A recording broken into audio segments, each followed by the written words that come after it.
Welcome to the Dogs Podcast with your hosts, Blake Reneker, Justin Charles, and Josh All.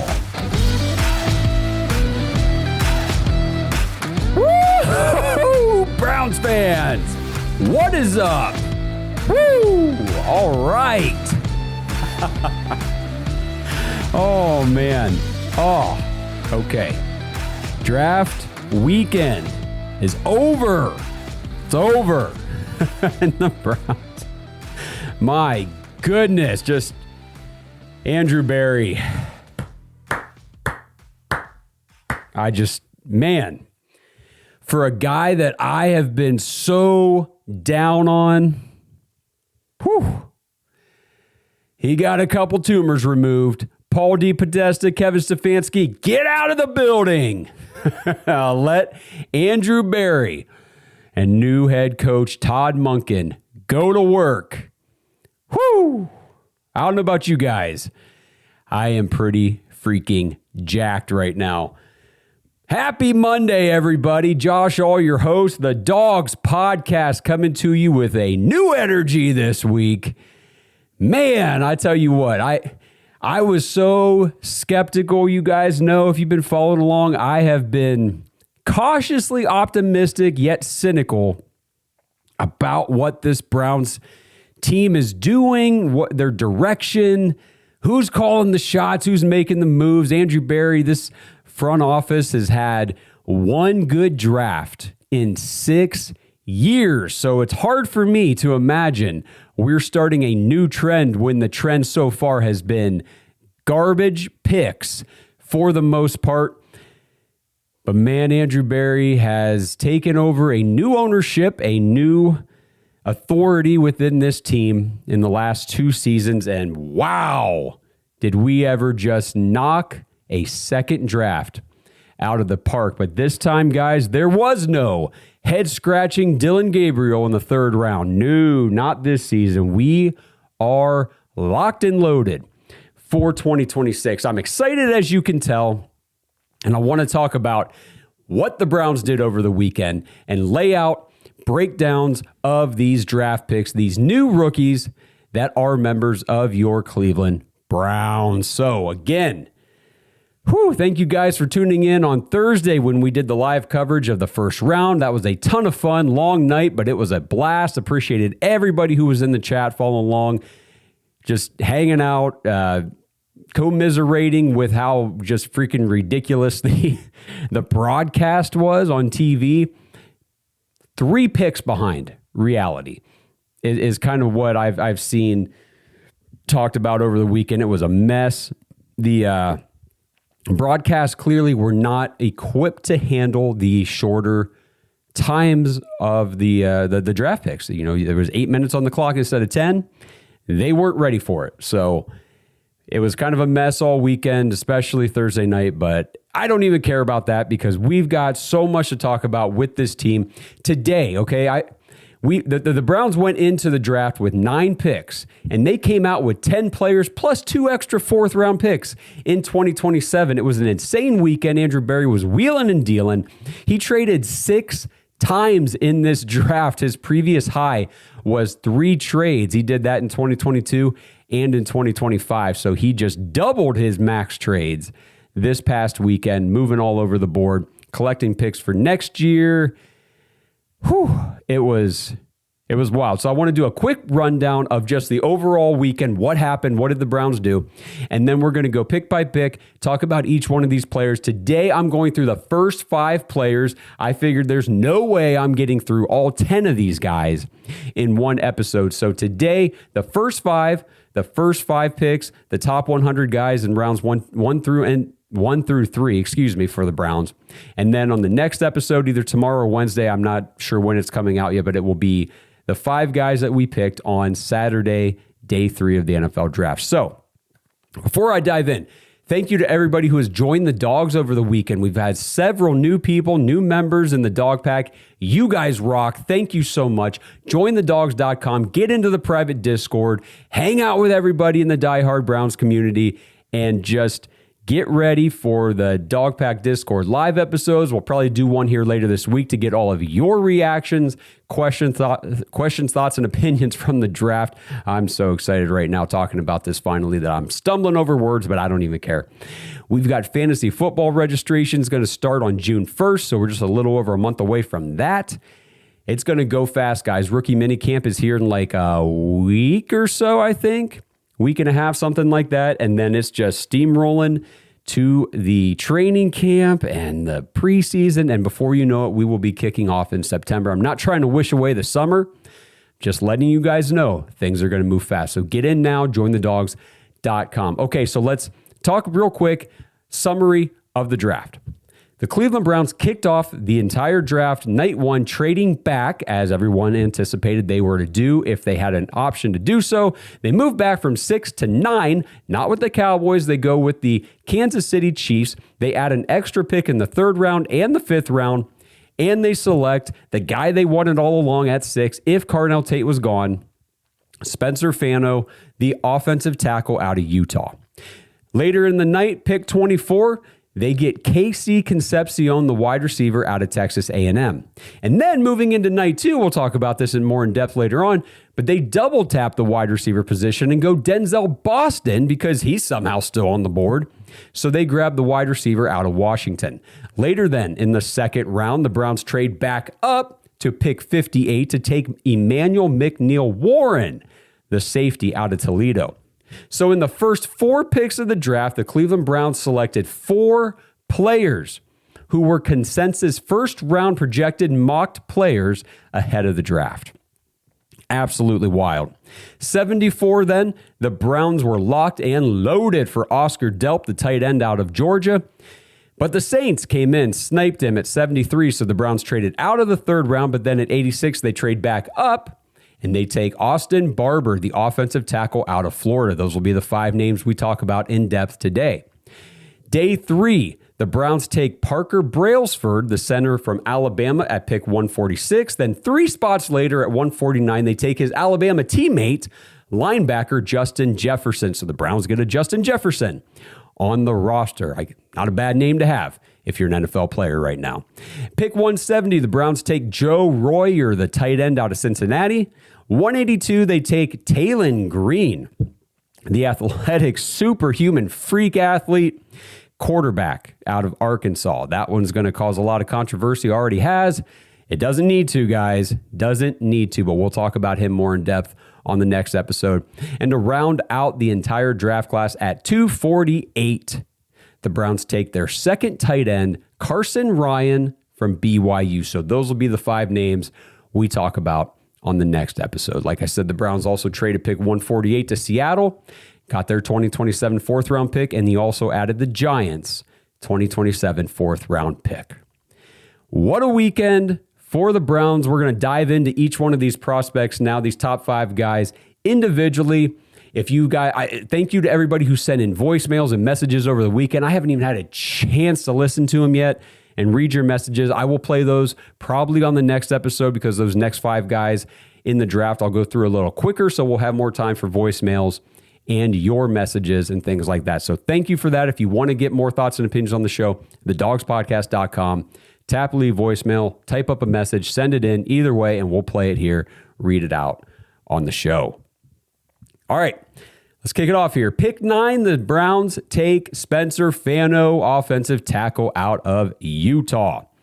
So, again, like I mentioned earlier, Andrew Berry moves back in the draft from 6 to 9 with the Kansas City Chiefs. They move up to take cornerback Mansour Delane, and the Browns take who they were going to take at 6 all along anyhow, with Spencer Fano. Now, Carnell Tate, I do believe, I'm not sure if the Browns actually came out and said this, but I think it's been pretty much assumed they were going to take Carnell Tate at 6.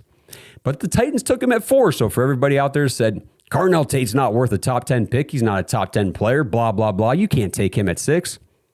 Well, somebody took him at 4. He wasn't even an option for the Browns at 6.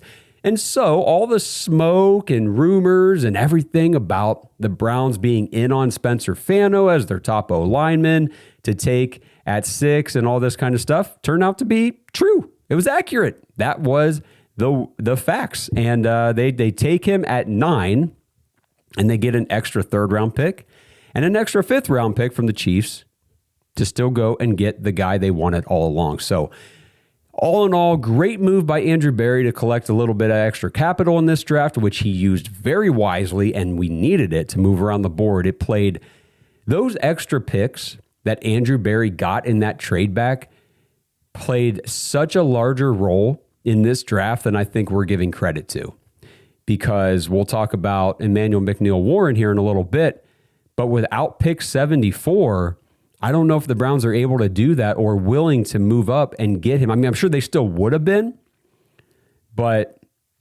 you would not have had a 3rd round pick. You wouldn't have had a pick in the 3rd or 4th round, I don't think, at that point. So it makes it a little bit tougher to part ways with that pick 70 and 107 to move up if you don't already have 74 in the bag. So I think it was a great move by AB. So let's get to Spencer Fano, 6'6", 311 pounds, just 21 years old. Fits the athleticism, the RAS score, the age guardrails, everything that Andrew Berry abides by with these picks in the 1st round, especially in the top 10. So he checks all the boxes. Now, we have talked about Spencer Fano a ton on this show. I know I have.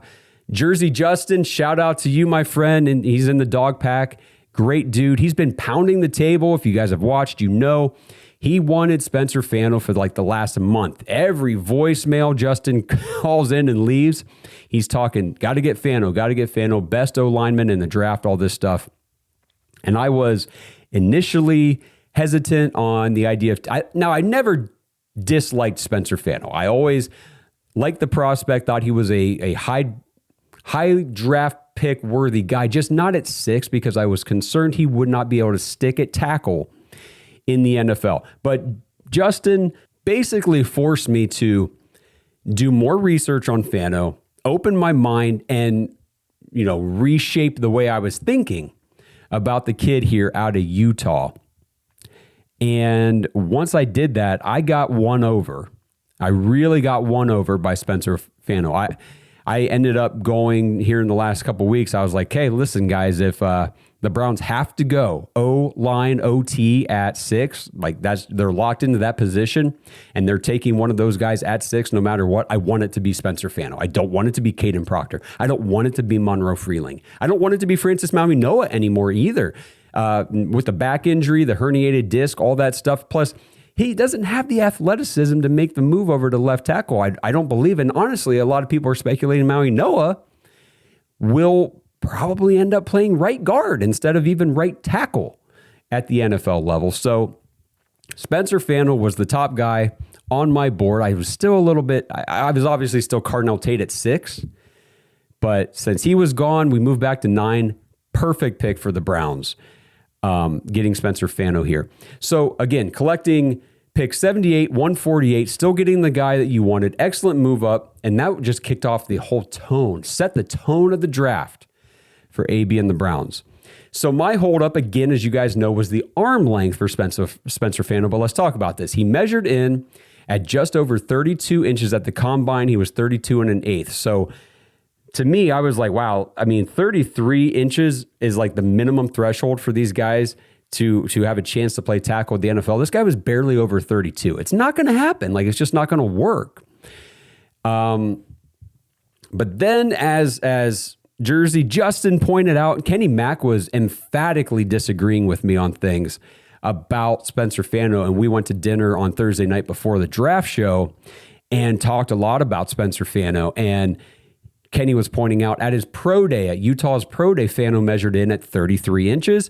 And I'm pretty sure the Browns said when they had him in for a top 30 visit, he also measured at 33 inches in Berea. So I forget the exact quote. Fano said something after the draft like, I don't even know how long my arms are. It doesn't matter. This is how long they've always been. I've always played tackle with this arm length. I don't really care what the measurement comes out to. He said, Combine said one thing, Pro Day said another. I'm just here to play football. And that's what I love about Spencer Fano.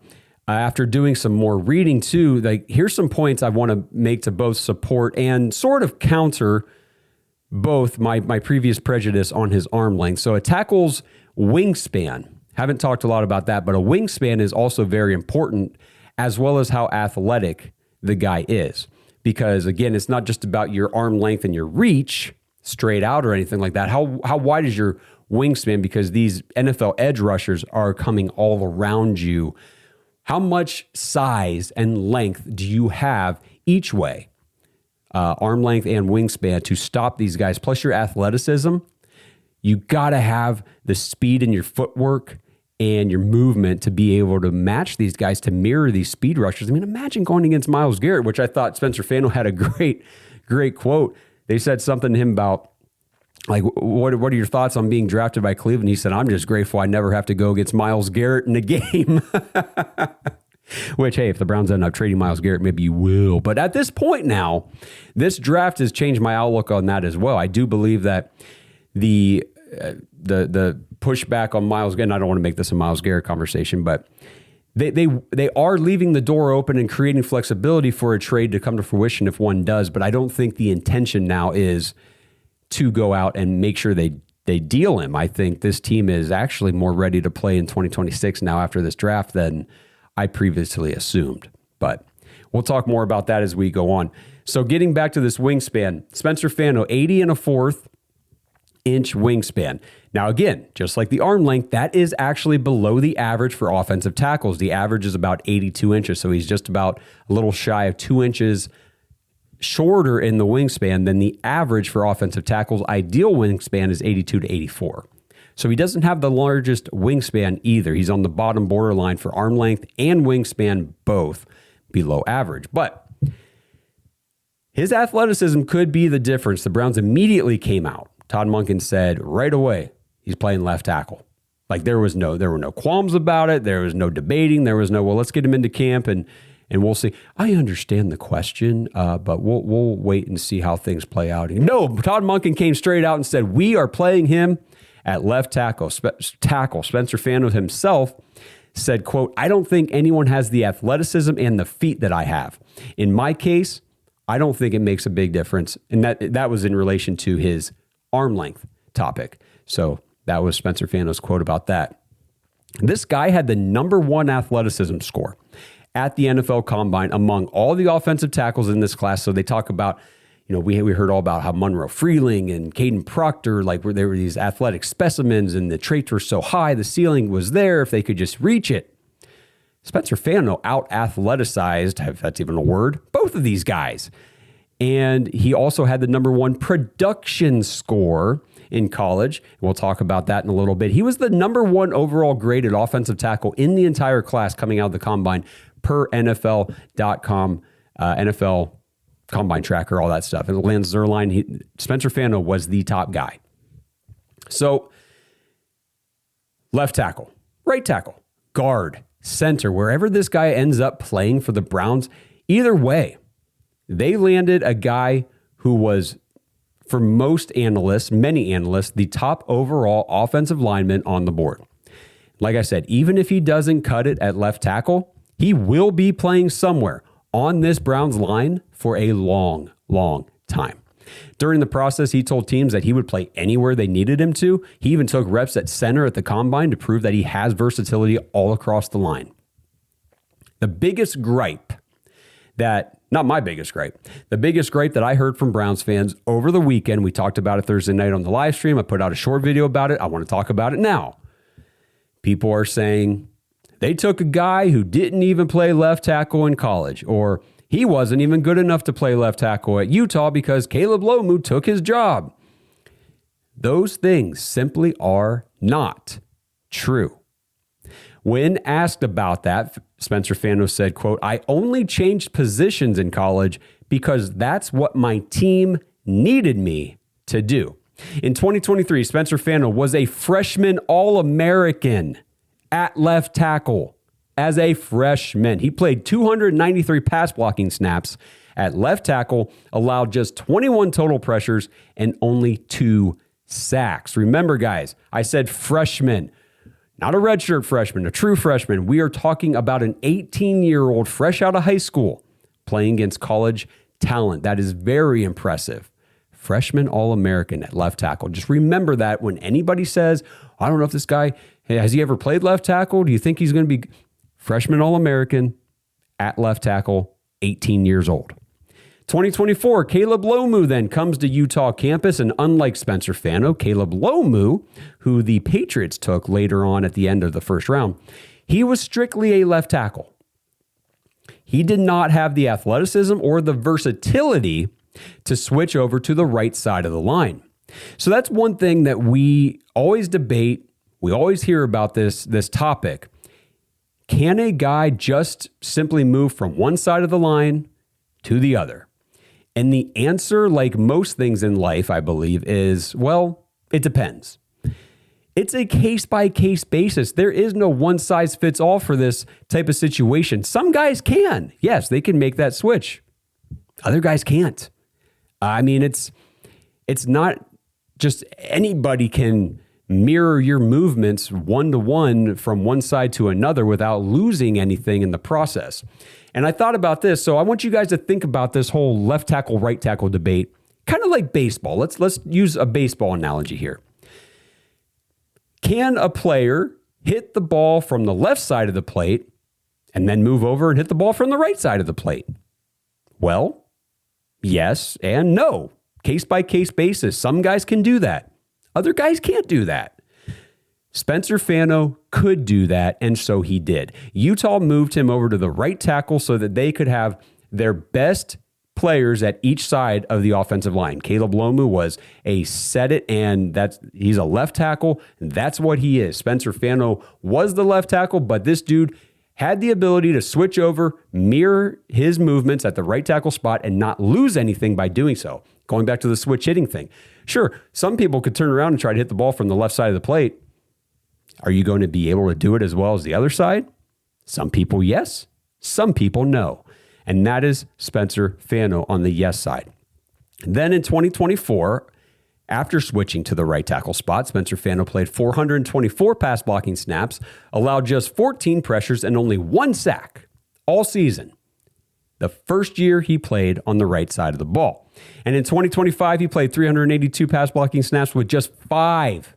Are you guys hearing this number? Just 5 total pressures allowed and 0 sacks. Those numbers, unbelievable. The Browns tackles last year allowed 5 pressures each in the first half of like every game. This dude allowed just 5 over the entire season. He is such an upgrade over anything we played at the tackle spots last season. In 3 years at Utah, Spencer Fano gave up just 3 sacks the entire time. He has not allowed a sack since August of 2024.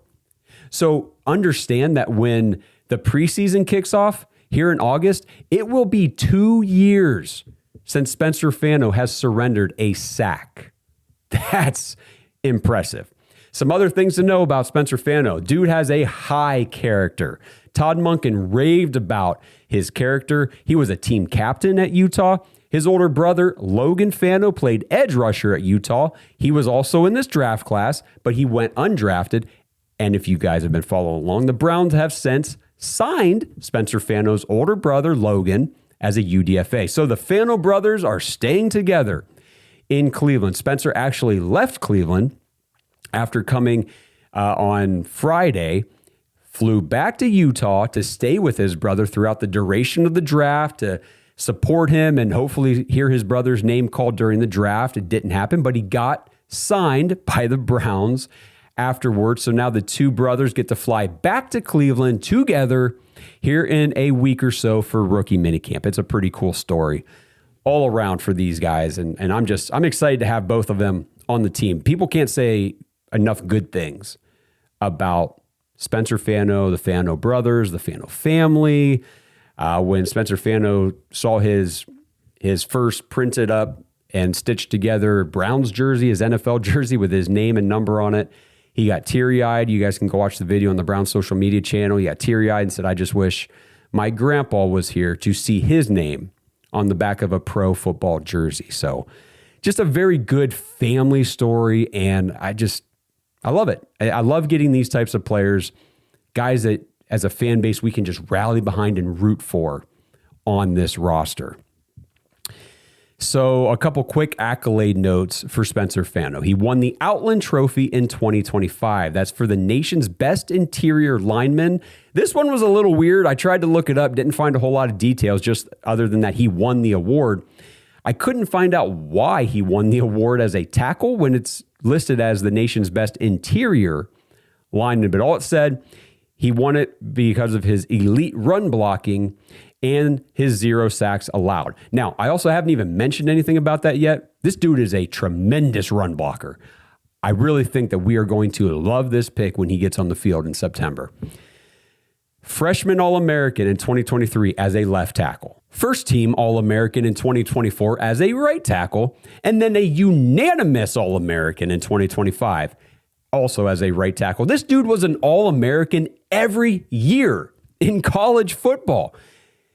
Big 12 Offensive Lineman of the Year in 2025, Polynesian College Football Player of the Year in 2025, two-time first team All Big 12, 2024-2025. Long story short, which I know I've talked a lot about Spencer Fano here, but my goodness, guys, the Browns added a bona fide stud to their offensive line.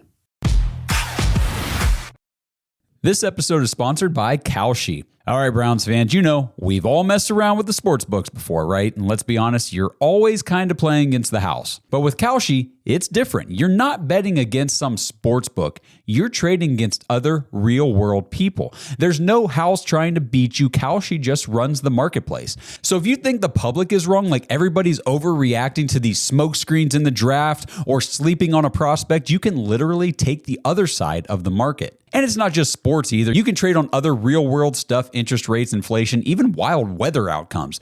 It works like this. Simple yes or no markets, your risk is capped up front, and your payout is locked in. So if you trust your takes and instincts, and I know you guys do, go check out Kalshi and see what markets are live right now. So head over to kalshi.com/dogs, KALSHI.com/dogs, DAWGS. Deposit just $20, and Kalshi's going to match you. They're going to put $20 free into your account. That's a great deal to get started. So again, kalshi.com/dogs, $20 match when you deposit $20 into your account.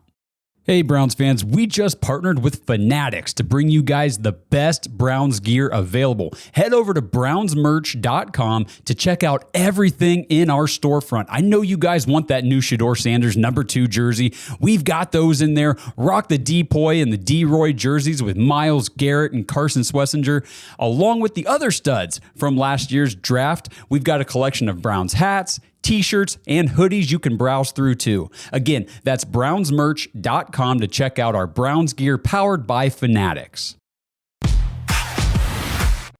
All right, next up, pick 24, Concepcion, the wide receiver out of Texas A&M. Now, I have been talking about KC for weeks now. You guys know if the Browns didn't or could not get their hands on Cardinal Tate at pick 4, then I wanted.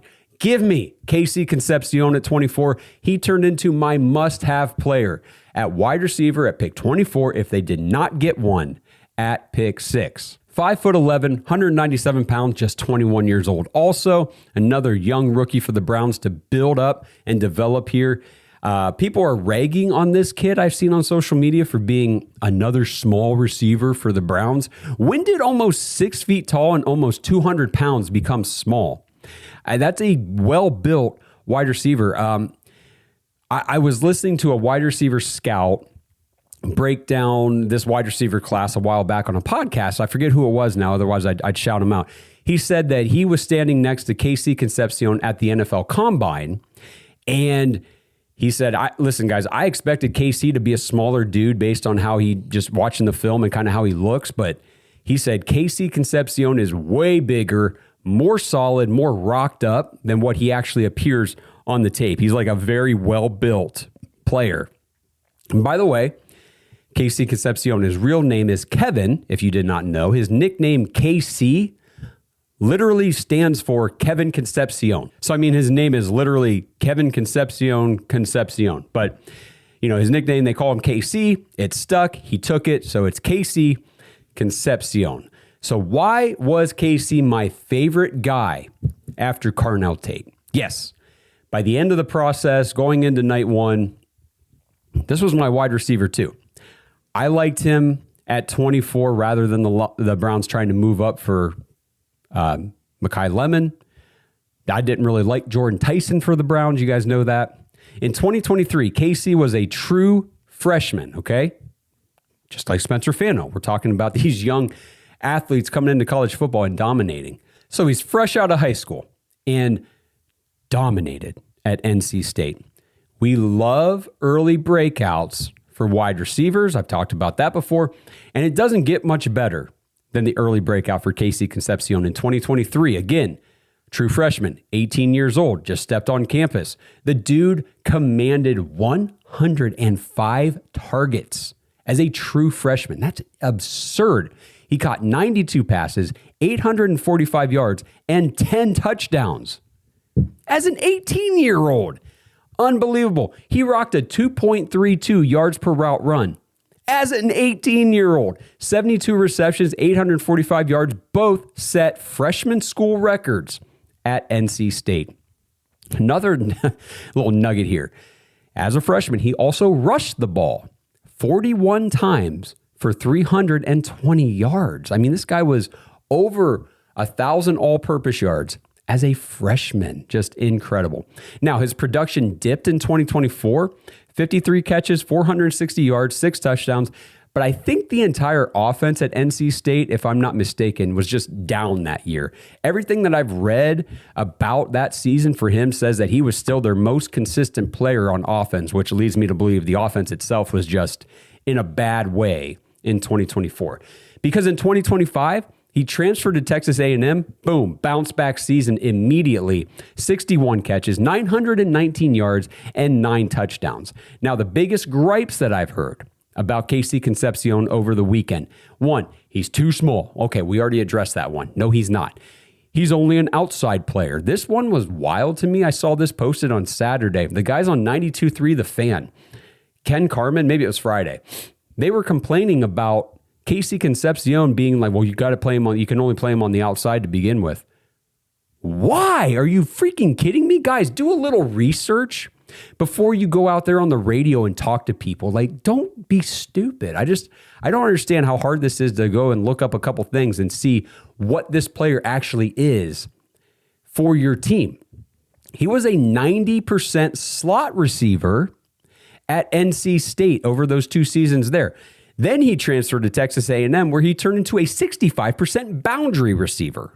That's why he's like the most versatile wide receiver in this class. He can play every wide receiver position on the field. He's going to be a matchup nightmare when the Browns motion him around, run him out of the slot, run him out of the backfield, run him out of the boundary. He can play all over. This dude has a full route tree. His reception perception profile was all green, except for the comeback route. That was it. Everything else, green on his reception perception profile. And also, from reception perception, here are some amazing numbers. KC Concepcion was number 1 in success rate versus man coverage, number 3 in success rate versus zone coverage, number 1 in success rate versus press man coverage, number 4 in contested catch rate, and number 9 in rate of plays in space with a broken tackle. Stud. 2.46 yards per route run, 66.7% contested catch rate, he forced 14 missed tackles all season, 7.2 yards after catch per reception, one of the highest yak per recs in this entire class. He had a 12.3 ADOT, 15.1 yards per catch. This dude can literally do it all. It's wild. You need a guy that can create after the catch. He's your man. You need a guy who can win downfield and make big plays. He can do that. You need a guy who you can scheme up a screen for or fly him out of the backfield. He can do that. I mean, this guy is a pure weapon for Todd Monken and this offense. Now, take all of that information, all those positives I just talked about, and compare it to the one thing that people seem to only be able to focus on with KC Concepcion, and that is dropped passes, okay? He has a 9.3% career drop rate. He dropped 7 passes in each of the last 2 seasons. So yes, this is an area that he needs to work on. But unlike most wide receivers, it's really the only area that he needs to work on coming into the NFL. Everything else that he has, everything else that he does, it's already there. It's ready to rock and roll in the NFL. And he's even talked about his drops. He said that he knows it's an issue and it's something that he needs to get out in front of and get out of his game. So he knows it. He's cognizant. He recognizes it and he's working on it. And most analysts, if you follow anybody that does wide receivers and stuff throughout the process, these are concentration drops. There are different types of drop passes. And they say that the concentration drops are easier to correct. That is something a receiver has an easier time getting out of their game than drops due to lack of hand strength. It's not an issue of him having bad hands. It's an issue of trying to make a play before seeing the catch all the way through. That's what you talk about with Casey Concepcion and the concentration drops. He just needs to focus on bringing the ball in before he looks to make a move. He's not having these weak pansy-ass drops like Jerry Jeudy does in the end zone where a defender just takes the ball right out of your hand for what should have been a touchdown, instead turns into an interception. No, that's not the type of drops you're going to see with Casey Concepcion. It's not going to be the type where Jerry Jeudy's trying to catch a pass and just off his hands into the air. It's going to be he's trying to bring it into his body and turn and make a move, and it's going to fall. Those are the drops you see on tape with Casey Concepcion. Now, I'm not saying they're good. I'm not saying that's okay. I'm saying those things are easier to clean up and fix than the other kind of drops. So 42%, this is also something that we need to highlight here. We talked about it Thursday night, but it's an interesting stat, and it tells a lot of the story of what he was dealing with at Texas A&M with Marcel Reed in the quarterback play, which wasn't good. 42% of Casey Concepcion's targets on throws of 15 or more yards downfield were off target. 42% of those throws were deemed uncatchable. That was the most of any receiver in this class. And Casey doesn't just give the Browns a boost to the wide receiver room, he's also an electric punt returner, something we've needed for years and we've been asking for. Like, just get somebody in here who can freaking return punts. Well, they did. This kid returned 26 punts in 2025 for 456 return yards, good for 17.5 yards per return, and he took 2 back to the house. Scored 2 punt return touchdowns. I think Casey Concepcion, all around electric, dynamic playmaker for this team, and I think he can absolutely become the Browns' number 1 wide receiver. I've thought that throughout pretty much most of this process. That's why I wanted him at 24 over anybody else who was being mocked there. I just think the path for him to become the wide receiver 1 for whatever team drafted him was much more clear to me than some of the other guys who need some situational things to work out their way and need to develop in some more areas. We'll talk about Denzel Boston here in a minute, obviously, because we took him as well. But with Casey Concepcion, there's no separation concerns. There's no speed concerns. There's no ball tracking concerns. There's not, like, this dude can do it all. And some of these guys who I really, I follow and respect, who study wide receivers, I've heard this a lot, and they say there's a lot of Antonio Brown in Casey Concepcion's game on the field. The nice thing about Casey Concepcion is there's no of Antonio Brown's craziness off the field. This is a good kid. One last thing I hate hearing when people talk about this guy, and it's because they don't know the story. They're just passing quick judgment and being morons, but it drives me nuts. I had someone over the weekend, a family member, tell me that they hated the pick of Casey Concepcion, and I said, why? And she said, he just sounds so stupid when he talks. Okay, well, you might want to understand a little more about this kid before you make a judgment that the pick was a bad one because he sounds dumb. Casey Concepcion has a speech impediment, guys. He has a very bad stutter, always has, especially when he has to speak publicly, okay?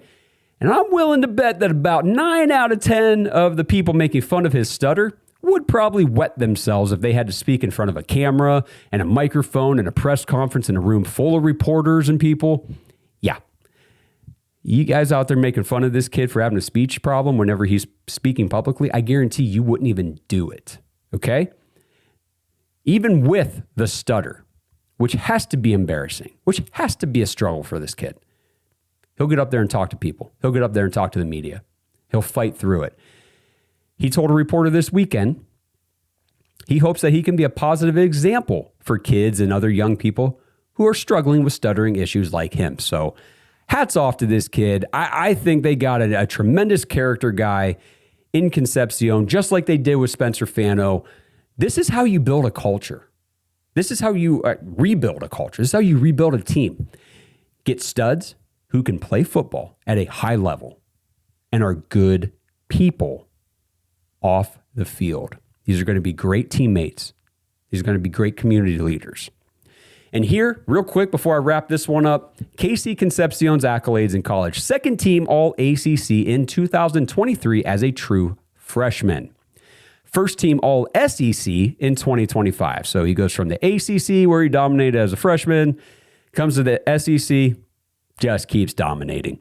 Consensus All-American in 2025, and he was the Paul Hornung Award winner in 2025, which goes to college football's most versatile players. So, if anybody says, well, he's one of the most versatile players, and no, he won the award. He is college football's most versatile player from 2025. So that's who the Browns added to the wide receiver room in the first round. The Browns come out of night one with not one, but two All-American players in the first round, plus an extra third and an extra fifth round pick. Well, I wondered what I was going to do with my number 12 jersey from last season with Shedeur Sanders switching from 12 to 2. Looks like I got a whole new use out of it as the Browns take Denzel freaking Boston at pick 39, the wide receiver out of Washington. And in what universe, guys, coming into the draft, in what world could the Browns realistically get both KC Concepcion and Denzel Boston without having to use a whole bunch of draft capital just to trade back up into like the first round to get one of the second one of those guys?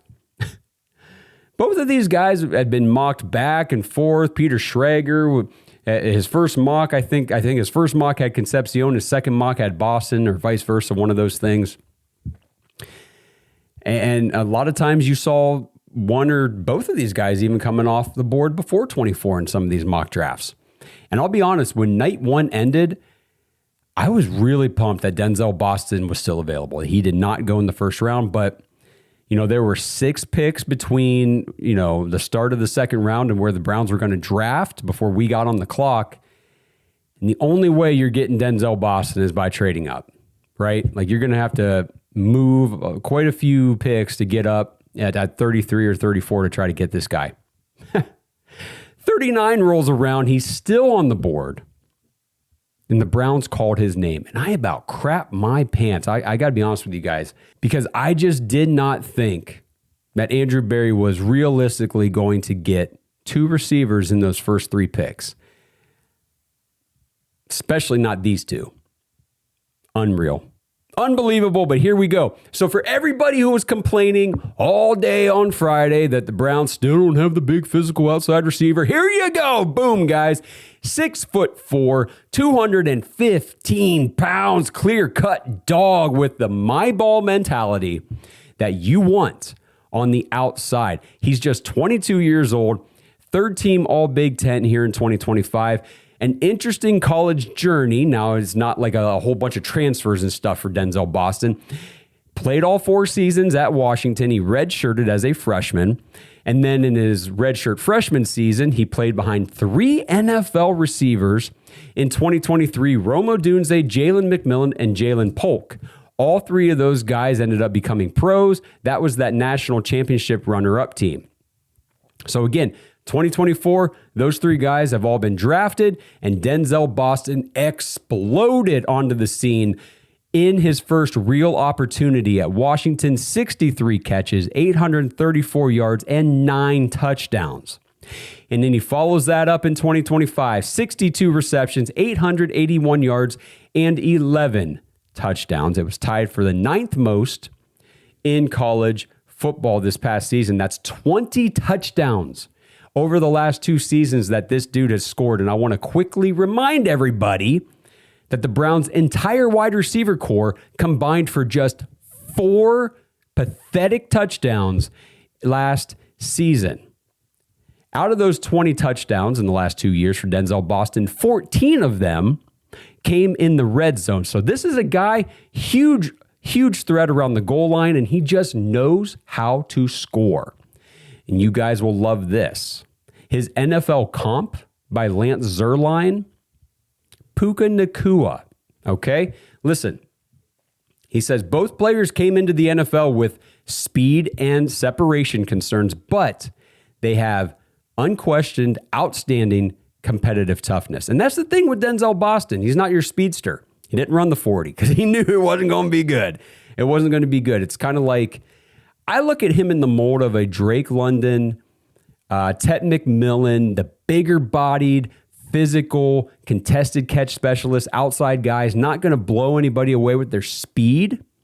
But I think with some route running refinement, because he's not quite there yet, there are separation concerns, which is why when I talked about at 24, do I prefer KC? Do I prefer Denzel? I preferred KC Concepcion because there were no separation concerns. He had the speed. He's the more versatile guy.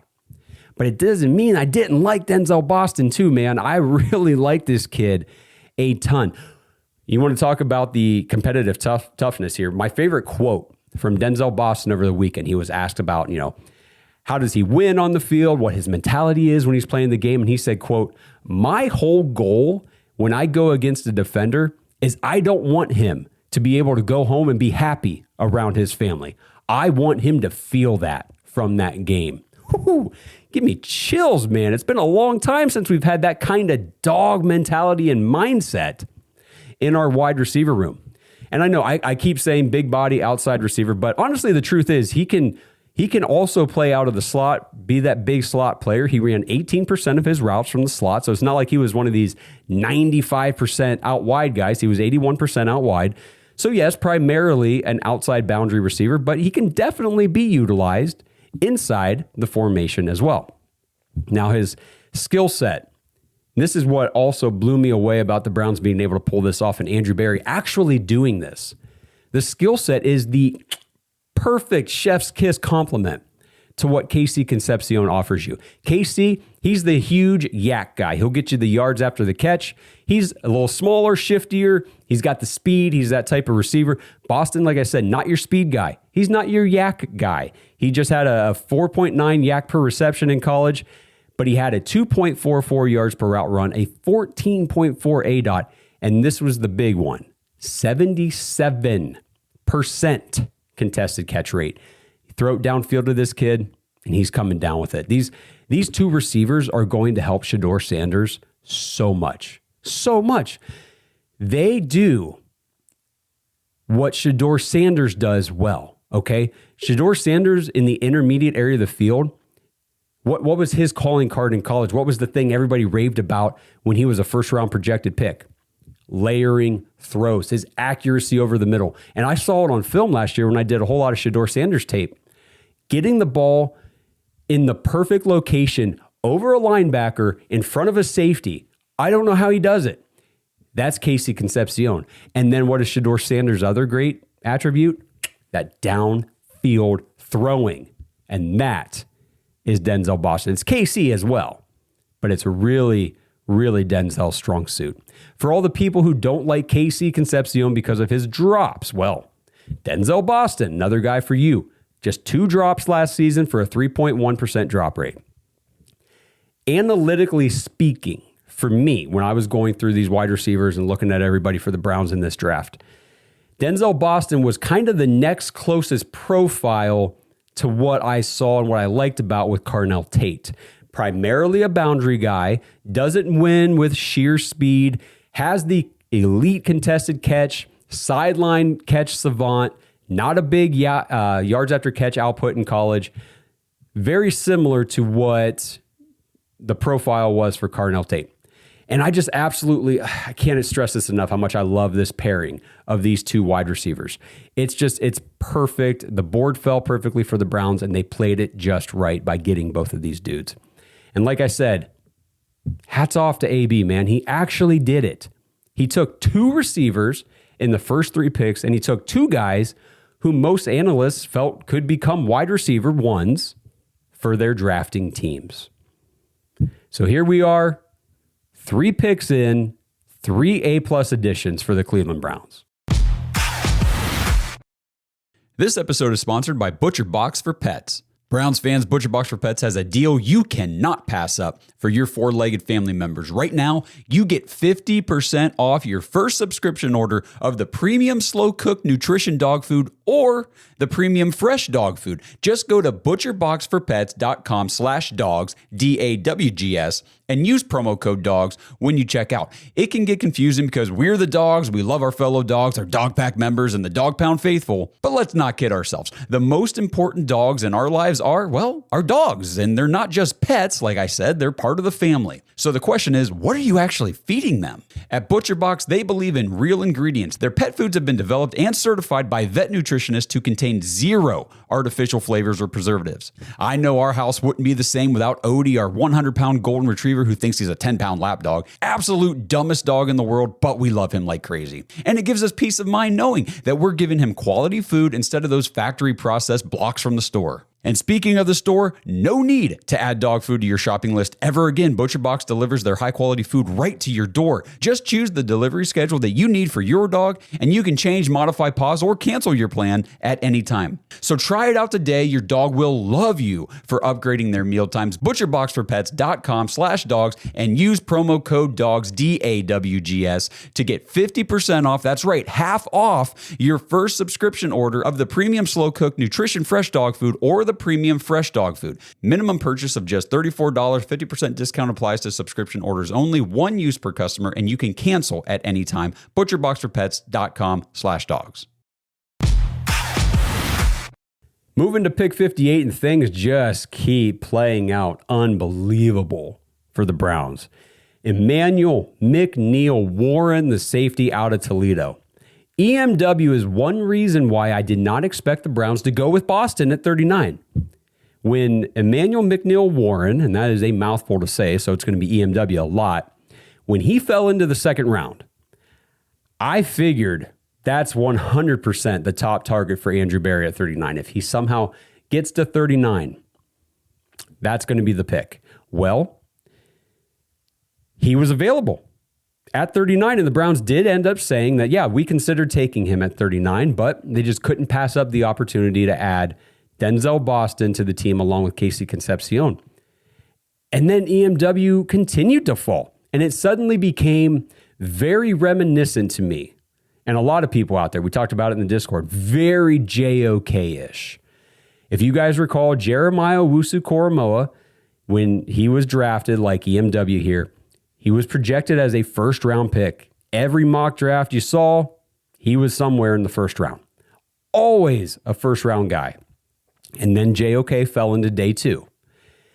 And then he fell even more into the 50s, and that's when the Browns jumped up the board and grabbed him at 52, I think it was, something like that.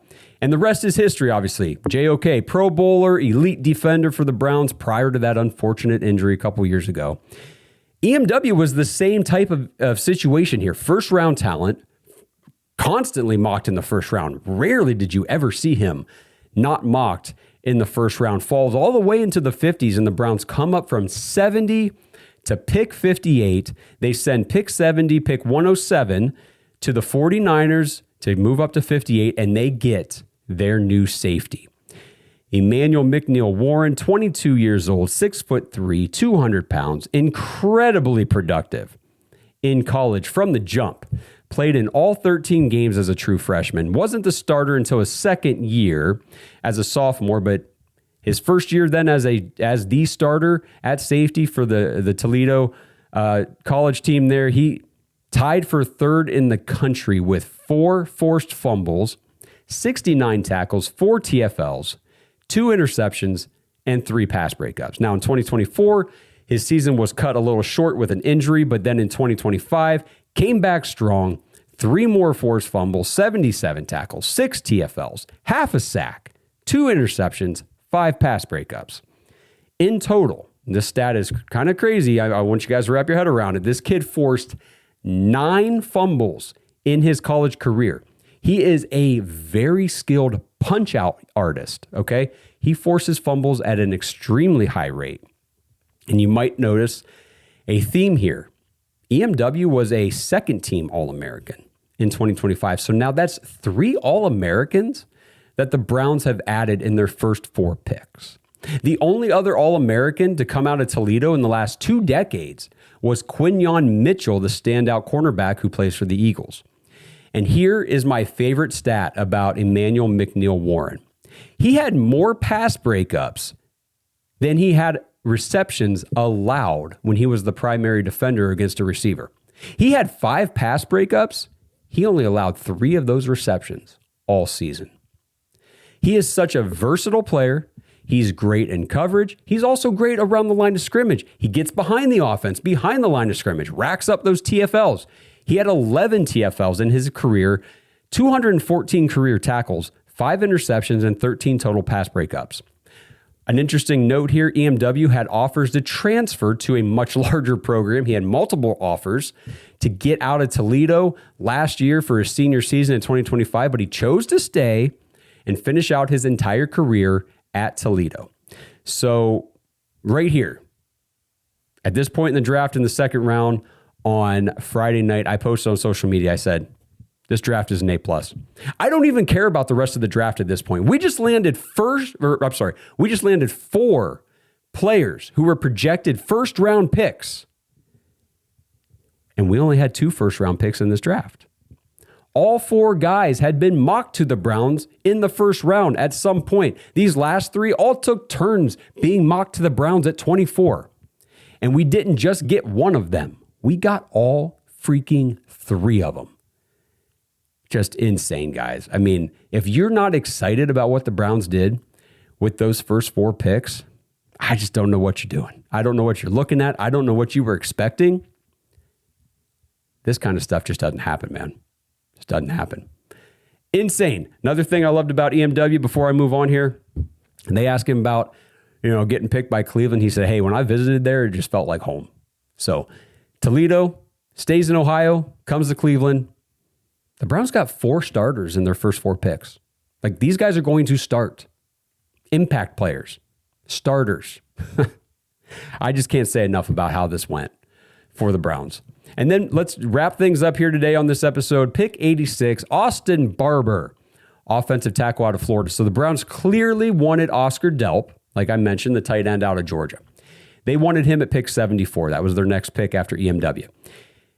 And that was the extra 3rd-round pick that they got from the Chiefs in that 6-9 trade down. The Saints freaking sniped us. They took Oscar Delp at 73, 1 pick ahead. The Browns immediately traded 74, moved out of the 3rd round altogether. That sucked. But, after, like I said, landing 4 first-round talents already in the draft, I mean, it's like, well, I guess not everything can go our way this year. So we trade pick 74 to the New York Giants, and we get back 104, 145, and their 2027 4th-round pick. So it's not a bad haul whatsoever. You miss out on your guy, but you recoup some capital here tomorrow and, an extra pick next year. That's pretty good stuff. So I'm about to check out Friday night. I'm thinking, okay, we're not going to see the Browns on the clock again until Saturday afternoon. I think I'm just going to check out of this draft. We're almost to the end of the 3rd round. And then suddenly that little orange Browns helmet logo pops up at pick 86. And they sent 105, 145, and 206 to the Los Angeles Chargers to move into pick 86 and take Austin Barber, offensive tackle out of Florida. And now I'm kind of scared about this pick, right? Because the Browns have consistently struck out on these late 3rd round picks. Every year. Go back. You can look at every draft Andrew Berry has done. The late 3rd round pick has always been a miss. And this year they came up to that late 3rd round and picked a guy that I actually really liked for the Browns. Now, I didn't know if they would take him in the 3rd round. This is a guy I was looking more maybe 4th round. But they moved up, got this guy. Now, this is a dude that Barry Shuck, if you guys know him, Dogs by Nature, we do a Senior Bowl highlight episodes every year with Barry Shuck. And Austin Barber was one of the top offensive tackles at the Senior Bowl that Barry Shuck highlighted as a potential target for the Browns. 6'7", 320 pounds, incredible size for the offensive line, 22 years old, another young dude. And this is, again, fits a theme with a lot of these guys that the Browns drafted. Started all 13 games at right tackle as a redshirt freshman. Then he moved to left tackle in 2023, and he has been the starting left tackle at Florida ever since. Third team All SEC in 2025. He played against that top tier talent off the edge in the SEC. He's got a high school basketball background, and that shows up in his quick feet, footwork, athleticism on the field. In total, Austin Barber has 47 collegiate starts, over 2,700 snaps played, and he's also super smart. The dude earned SEC academic honor roll honors in all 4 years of college. This is a solid addition to the offensive line, which we desperately needed a youth infusion on the line. We needed a total makeover in that group. Like the other players that Andrew Berry added, Barber could either play right tackle, left tackle. He can move inside to guard. In the NFL, Draft Buzz notes that a move inside would actually probably allow his grip strength, hand technique, and his ability to reach the second level become his primary traits rather than his secondary ones. And it would shrink the space he has to cover in protection. So, per Draft Buzz and their breakdown analysis of Austin Barber, his strengths, the things that he does really, really well as an offensive lineman, would better suit him at the guard position. That's great. The Browns got another versatile lineman who can play multiple spots on the line. And this guy, man, Austin Barber's numbers are really nice for a third-round pick. 2025, he played 421 pass blocking snaps. He only allowed 12 total pressures, and he gave up just 3 sacks. In almost 1,500 career pass blocking snaps, he allowed just 40 total pressures and 7 total sacks. That's a damn nice career for a kid in the SEC, playing left tackle for most of those snaps. Gotta love it. Again, the Browns, this was a theme they started last year in 2025, and it's the theme that I was the most concerned with heading into this 2026 draft. They took football players. We talked about this for so many years with Andrew Berry. Quit taking the cutesy analytical picks. Pick some freaking guys who are good football players. That's what the Browns did this past weekend. They picked football players. Now, is Austin Barber going to be a day one starter on the offensive line? No. Probably not. But then again, who knows? Maybe this guy comes into training camp, blows everybody away, and they're like, yeah, that's our other guard right there. You know, we've got Spencer Fano, left tackle, Zion Johnson, left guard, Elkton Jenkins, center, and you got Titus Howard at the right tackle. You kind of have Tevin Jenkins penciled in as the right guard, but what if Austin Barber comes in and shows that, nope, I'm your right guard? I will leave the door open for that outcome. Absolutely, with this kid.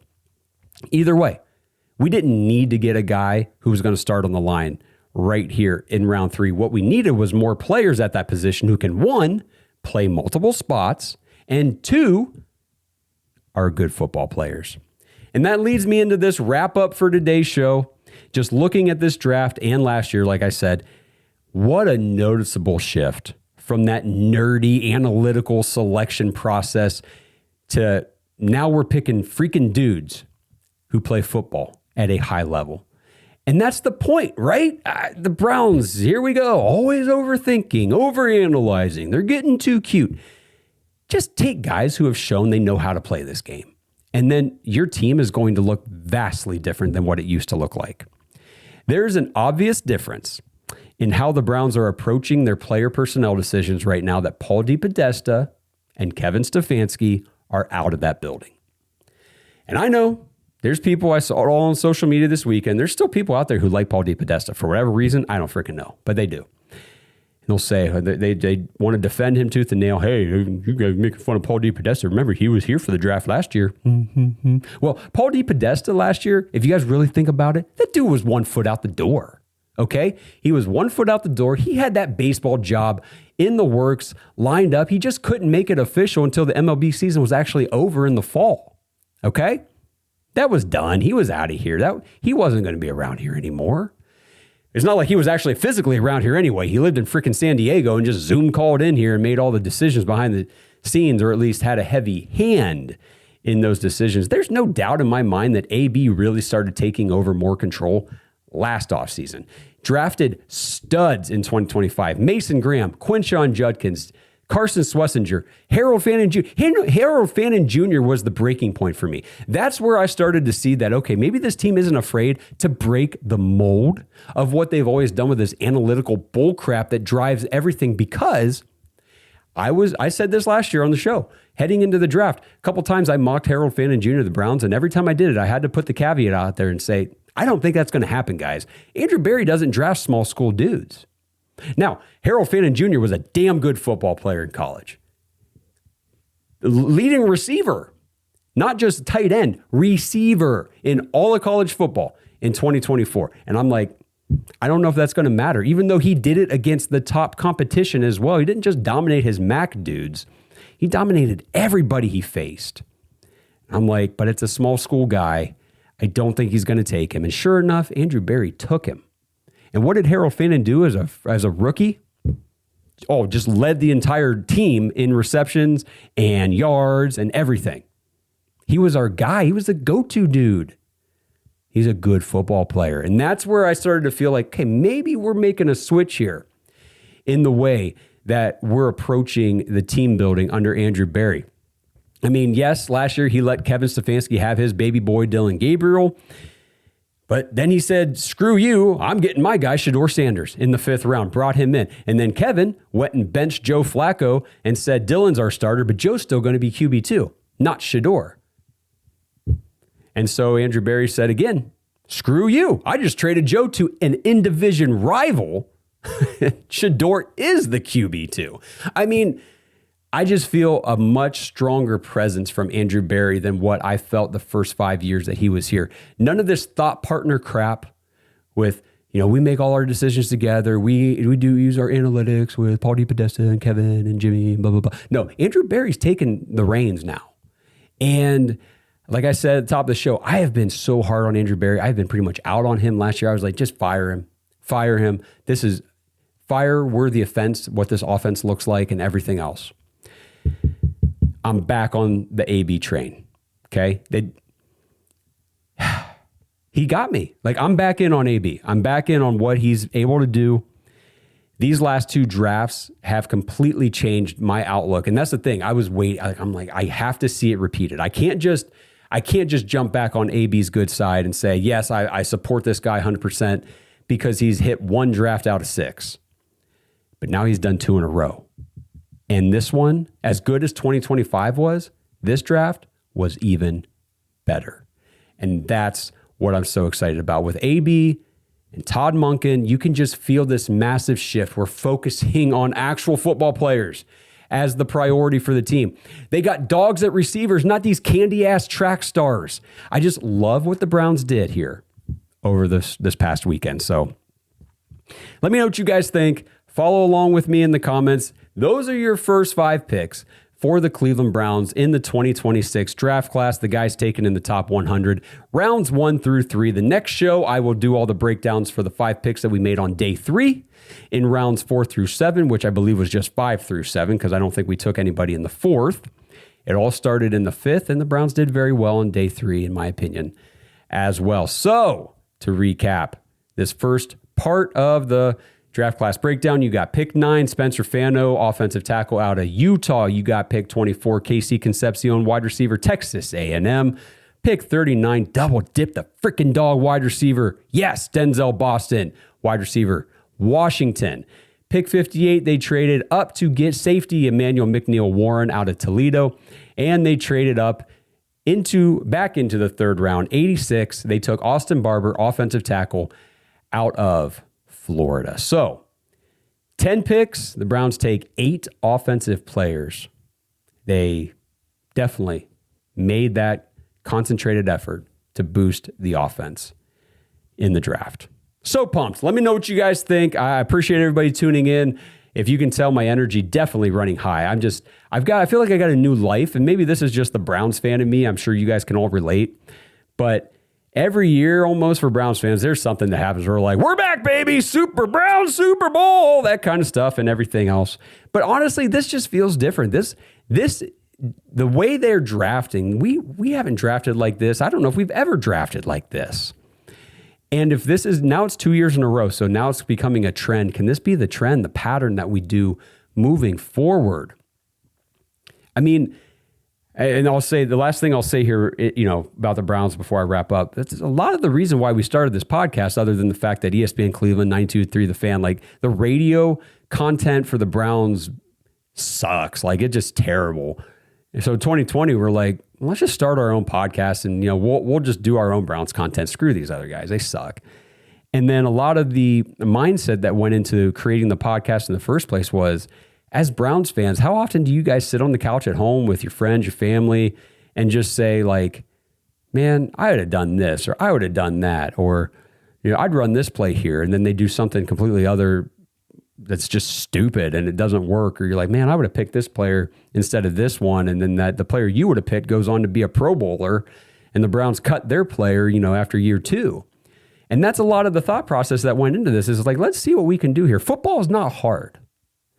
Building the team, I know I'm just sitting here as a podcaster, as a Browns fan saying this, but you guys say it too. I know you do. It's not freaking rocket science. Don't turn it into rocket science. Now, yes, the X's and O's and game planning and coming up with an offensive, defensive scheme and all this stuff. Hats off to the coaches and everybody that put that stuff together. That's beyond that's insane. But to be able to sit back and look at and study prospects, like especially in the first couple rounds of the draft, and say, okay, these are the guys that project to be really good football players in the NFL because they were really good football players in college. That usually translates. That usually translates. Do they have a good work ethic? Do they love the game? Do they want to be great? Were they great? It's not hard to look those things up and say, yes, I like this player, I don't like that one. Well, now the Browns are doing those things that just get me so excited to see these guys on the field. And yeah, it's going to be good stuff, guys. It's going to be good. So thank you again for tuning in. Make sure you guys check out the next episode where I break down the next 5 prospects. We'll talk about the UDFAs that the Browns signed. They did a ton of that. I honestly did not think they would do a ton of UDFAs with having 10 rookies that they picked, but the UDFA class is large and it's kind of impressive too. We'll do an episode on the UDFAs as well. Get your voicemails in, get your messages, comments. Love you guys. Thank you for everything this weekend. JoinTheDogs.com if you want to support the show. You want to get into the Discord community, hang out with everybody that's in our diehard online Browns fan community. It's just such a great place to be. Fantasy football registration opens up on June 1st. As long as you are a member of the Dog Pack, you can register and you will be put into one of our Dog Pack leagues in the fall. So get in now, get in early, and have some fun with us as we roll into rookie minicamp, as we get ready for everything this summer with this new look Browns team and everything that we have now to be excited about. Thank you guys for tuning in. I'll see you guys in the next episode. Thanks for listening to another episode of the Dogs Podcast. Make sure you subscribe on YouTube and follow us on Twitter at The Dogs Podcast. Get your thoughts on the show at thedogspodcast.com.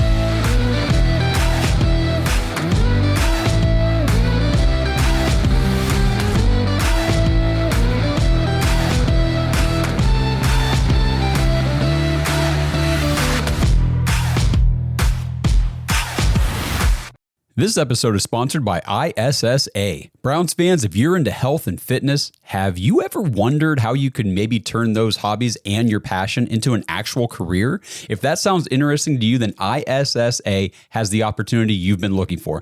ISSA is the International Sports Science Association, and they can help you become a certified personal trainer in as little as 3 months. And right now you can get $100 off your certification when you sign up through our link, joinissa.com/dogs. DAWGS.